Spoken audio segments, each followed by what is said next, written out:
क्या एक अनाथ बेटी जान पाएगी उसकी मां से जुड़ी एक बड़ी हकीकत? देर रात अपने कमरे में किसे देख चीख उठी अनिका? किसने ठहराया अनिका को अपनी बर्बादी का जिम्मेदार? माफ करना रोहित, मैंने बाहर उन लोगों के सामने जो कुछ भी कहा बस उन्हें जलाने के लिए कहा था। अब please don't mind. No problem aunty. Anjali की ये बात सुनकर रोहित काफी हद तक राहत महसूस कर रहा था। तभी बातों ही बातों में अंजलि को अनिका के चंडीगढ़ जाने के बारे में पता चला। अनिका बेटा, तुम रोहित की दादी का इलाज करने चंडीगढ़ जा रही हो ना? तो फ्री होते ही चंडीगढ़ से सीधा दिल्ली चली आना। कुछ दिन अपने ननिहाल में भी तो गुजारो। और वहाँ कब से कोई तुम्हारी राह देख रहा है। मेरी राह? कौन? तुम्हारी नानी।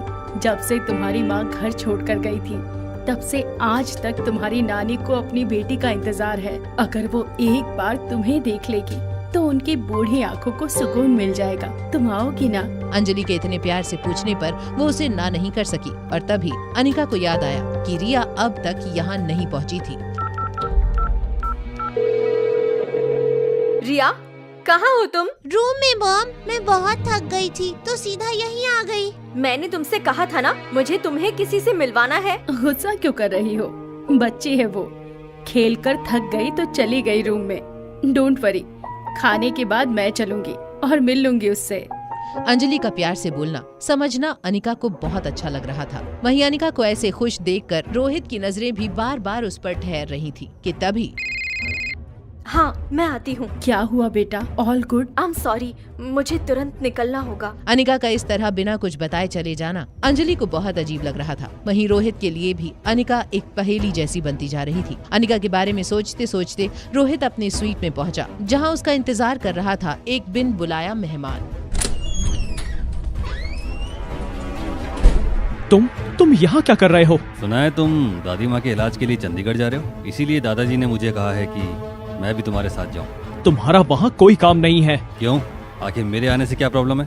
और विटनेस के तौर पर कम से कम परिवार के 2 लोग तो होने चाहिए ना। ठीक है, तुम चल सकते हो। अब वहाँ तक जा ही रहे हैं तो मैं सोच रहा हूँ कि क्यों ना मार्शल आर्ट्स की थोड़ी और ट्रेनिंग ले लूँ। मैंने सुना है कि तुमने जहाँ से ट्रेनिंग ली थी वो इंडिया के बेस्ट कोच है। क्या तुम उनसे मेरे लिए बात कर सकते हो? बलबीर सर ऐसे ही किसी को भी ट्रेनिंग नहीं देते हैं। फिर भी अगर तुम चाहते हो तो मैं तुम्हें उनके पास भेज दूंगा, मगर मेरी एक शर्त है। शर्त? कैसी शर्त? रोहित की बात सुनकर धीरज सोच में पड़ गया था। वहीं दूसरी ओर अनिका ये समझना चाहती थी कि आखिर उसकी माँ की फार्मा कंपनी में ऐसा क्या था जो हर कोई उसके पीछे पड़ा हुआ था।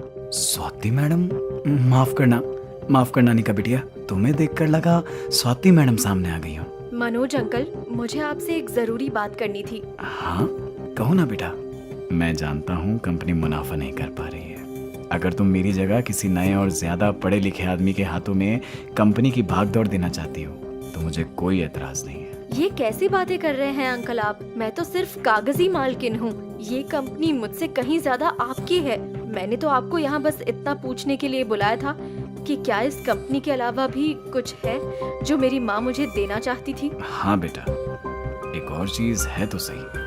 अनिका के मन में ये सवाल दौड़ रहा था कि इस कंपनी के अलावा और कौन सी चीज थी जो उसकी माँ उसके लिए छोड़कर गई थी। वहीं रोहित की शर्त ने न सिर्फ धीरज बल्कि आर्यन और सनी को भी चौंका दिया था। क्या तुम चाहते हो कि मैं इस आर्यन को मेरे साथ मार्शल आर्ट सीखने ले जाऊँ? तुम श्योर हो? रोहित मारवा कभी बिना श्योर हुए कोई बात नहीं बोलता। सनी और आर्यन समझ नहीं पा रहे थे कि रोहित अचानक धीरज पर भरोसा कैसे कर सकता था। वहीं अनिका मनोज से अपनी माँ और फार्मा कंपनी के बारे में ज्यादा से ज्यादा बातें जान लेना चाहती थी। प्लीज बताइए ना अंकल, वो क्या चीज है जो मेरी माँ मेरे लिए छोड़ कर गई है? काबिल, स्वाति मैडम तुम्हारे लिए ढेर सारी काबिलियत छोड़ गई है और वो तुम्हें देखकर साफ पता चलता है। अनिका को मनोज से मिलकर अच्छा तो लगा, लेकिन वो जिन सवालों के जवाब तलाश रही थी वो उसे नहीं मिले थे।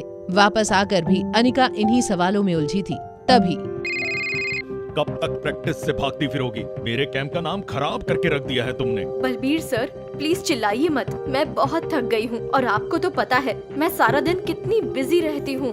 तुमसे उम्मीद रखना ही बेकार है। एक काम करो, अपनी बेटी रिया को ही मेरे कैंप में भेज दो।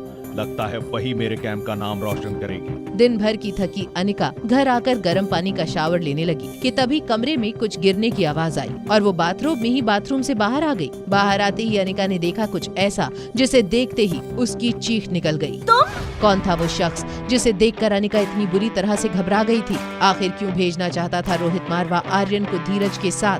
क्या रोहित की दादी की जान बचाकर अनिका पहुंच पाएगी अपने बेटे तक? जानने के लिए देखिए अगला एपिसोड सिर्फ पॉकेट FM के YouTube चैनल पर। और एक लड़की को देखा तो के सारे एपिसोड्स को सुनने के लिए डिस्क्रिप्शन में दी हुई लिंक से डाउनलोड कीजिए पॉकेट FM ऐप।